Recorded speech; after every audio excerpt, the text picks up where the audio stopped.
Admission को लेकर इस वक्त की बड़ी अपडेट के बारे में बात करेंगे। लाखों अभ्यर्थी लगातार इंतजार कर रहे हैं उत्तर प्रदेश में डीएलएड बीटीसी में एडमिशन को लेकर। तो यहां पर बात करेंगे कि आपकी जो ऑनलाइन एडमिशन की प्रोसेस है वो कब से हो सकती है स्टार्ट।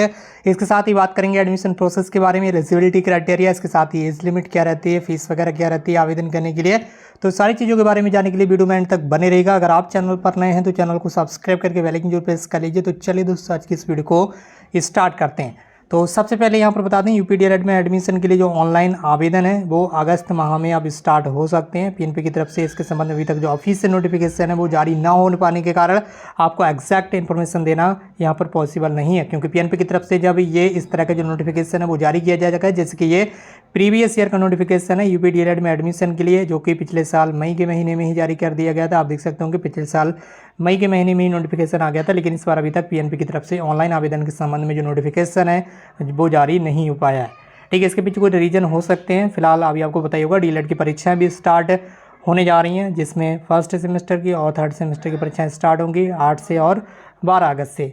ठीक है, तो यहाँ पर वो भी प्रोसेस चल रही है, इस वजह से अभी डीएलएड में एडमिशन को लेकर थोड़ा डिले चल रहा है। फिलहाल अगस्त माह में आपकी जो एडमिशन है उसकी प्रोसेस स्टार्ट हो सकती है। अगर बात करें एलिजिबिलिटी क्राइटेरिया के बारे में, तो कम से कम 3 साल वाला जो अंडर ग्रेजुएट कोर्स है वो आपका कंप्लीट रहना चाहिए 10th और 12th क्लास के साथ में। ठीक है, 10th क्लास पास होना चाहिए, 12th क्लास पास होना चाहिए, और कम से कम 3 साल वाला कोई भी अंडर ग्रेजुएट कोर्स आपका कंप्लीट रहना चाहिए। ठीक है, अभी तक यही एलिजिबिलिटी क्राइटेरिया रखा गया।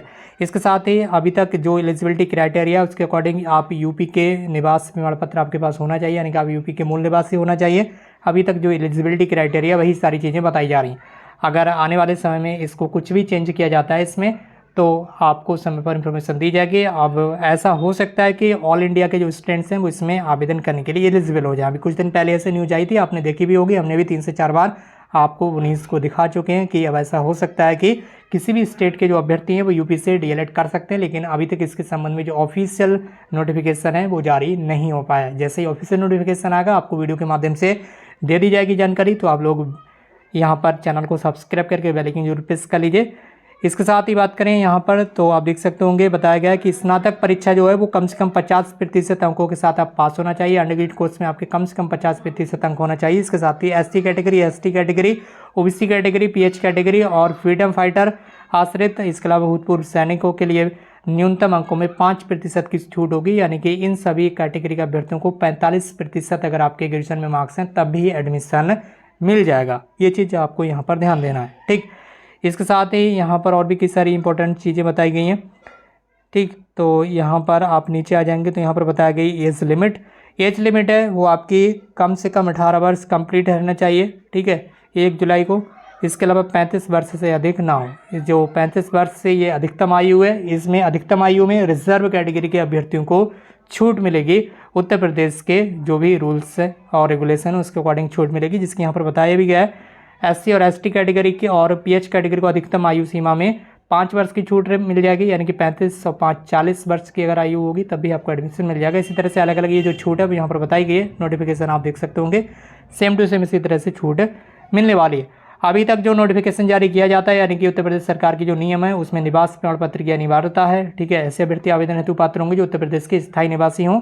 ठीक है, अभी तक यही अनिवार्यता है। अगर शासनादेश में कुछ भी चेंजेस किया जाता है तो वीडियो के माध्यम से आपको जानकारी मिल जाएगी। फिलहाल ऐसी न्यूज आ रही है कि ऑल इंडिया के जो अभ्यर्थी हैं वो आवेदन कर पाएंगे, लेकिन अभी तक जो गवर्नमेंट की तरफ से नोटिस है वो जारी नहीं हो पाया है। फिलहाल गवर्नमेंट की तरफ से परमिशन मिल जाएगी, उसके बाद ही इस बारे में आपको कन्फर्म कर दिया जाएगा। इसके साथ ही फीस के बारे में बात करें तो यहाँ पर जनरल कैटेगरी के लिए और ओबीसी कैटेगरी के लिए जो फीस रहती है वो 700 रुपये रहती है ऑनलाइन फॉर्म भरने की। इसके अलावा बात करें एससी और एसटी कैटेगरी की जो फीस रखी जाती है वो 500 रुपये रखी जाती है ऑनलाइन फॉर्म भरने की। इसके अलावा जो पीएच कैटेगरी के अभ्यर्थी हों, चाहे किसी भी कैटेगरी से बिलोंग करते हो, अगर वो पीएच है, फिजिकली हैंडीकैप हैं, तो केवल उन्हें 200 रुपये ऑनलाइन फीस जो है वो देना पड़ती है। ये आपकी फ़ीस हो गई ऑनलाइन आवेदन की। ठीक है, ये सारी चीज़ें यहाँ पर मिल चुकी हैं आपको देखने के लिए, और नोटिफिकेशन में ये सारी चीज़ें दर्शाई गई हैं। बाकी अगर फीस भी आगे बढ़ाई जाती है, फीस को आगे किया जाएगा, यानी कि फीस को ज़्यादा किया जाएगा, तो वो भी जब नया नोटिफिकेशन आएगा उसके अकॉर्डिंग आपको जानकारी मिल जाएगी। बाकी ज़्यादातर चीज़ें इसमें आपको पता चल ही गई होंगी। आपका 10th क्लास, 12th क्लास और अंडर ग्रेजुएट कोर्स, कोई भी अंडर ग्रेजुएट कोर्स एक कंप्लीट रहना चाहिए। एज लिमिट भी आपको पता चल चुकी है, और एजुकेशनल क्वालिफिकेशन ये सारी चीज़ें पता चल चुकी हैं। ऑनलाइन आवेदन आपके जैसे ही स्टार्ट होंगे आपको वीडियो के माध्यम से जानकारी दे दी जाएगी। बाकी बता दें आपकी जानकारी के लिए, डीएलएड कोर्स 2 साल का होता है। 1 साल में आपके 2 सेमेस्टर होते हैं, अगले 2 साल में भी आपके 2 सेमेस्टर होते हैं। इस तरह से ये जो कोर्स है टोटल 4 सेमेस्टर में कंप्लीट हो जाता है। चारों सेमेस्टर में कई यानी कि 8-8 एग्ज़ाम होते हैं, ठीक है। और ये प्रीवियस ईयर का जो शेड्यूल है यहाँ पर बताया गया है। बाकी आप अपनी तैयारी बनाए रखिएगा, जो भी आपके सर्टिफिकेट हैं वो इस्तेमाल कर रखिएगा और आप हमारे साथ इसी तरह से बने रहिएगा। जैसे ही नोटिफिकेशन आएगा आपको वीडियो के माध्यम से जानकारी मिल जाएगी। अभी तक ये उत्तर प्रदेश के अंदर डीएलएड में एडमिशन के लिए किसी भी तरह का जो एंट्रेंस एग्जाम है वो नहीं होता है, ठीक है। यूपी से बाहर के अभ्यर्थी इस चीज़ का खास ख्याल रखें। अभी तक उत्तर प्रदेश के अंदर किसी भी तरह का एंट्रेंस एग्जाम नहीं होता है डीएलएड में एडमिशन के लिए। अगर उत्तर प्रदेश सरकार की तरफ से एंट्रेंस एग्जाम की व्यवस्था की जाती है तो निश्चित रूप से जो यहाँ पर अभी तक ग्रेजुएशन को कंप्लीट मांगा जाता था आपसे, यानी कि ग्रेजुएशन कंप्लीट होना चाहिए, ग्रेजुएशन के कंप्लीट होने की जो बाध्यता है वो हटाई जा सकती है अगर एंट्रेंस एग्जाम को लागू किया जाता है तब। जैसे कि उत्तर प्रदेश के अंदर बीएड में रूल्स है कि अगर आपका ग्रेजुएशन कंप्लीट नहीं है तभी आप एडमिशन के लिए एलिजिबल होंगे, लेकिन काउंसलिंग के समय आपको जो आपका ग्रेजुएशन का कंप्लीट जो मार्कशीट है, रिजल्ट, वो आपको दिखाना पड़ेगी, ठीक है। जिसके बीएड में अभी ऐसे रूल्स हैं। उसी तरह से अगर डीएलएड में एंट्रेंस एग्जाम को लागू किया जाता है तब ऐसा रूल्स बनाया जा सकता है कि जो अपियरिंग वाले अभ्यर्थी होंगे, ग्रेजुएशन फाइनल ईयर के अपियरिंग वाले अभ्यर्थी, उनको भी मौका मिल सकता है। लेकिन अभी इस संबंध में शासनादेश जारी नहीं हुआ है, इसलिए इस बारे में कंफर्म कहना पॉसिबल नहीं है। बाकी आप हमारे साथ इस तरह से बने रहेगा। आज की इस वीडियो में बस इतना ही। मिलते हुए एक नई वीडियो में एक नई इन्फॉर्मेशन के साथ। Thank you so much for watching.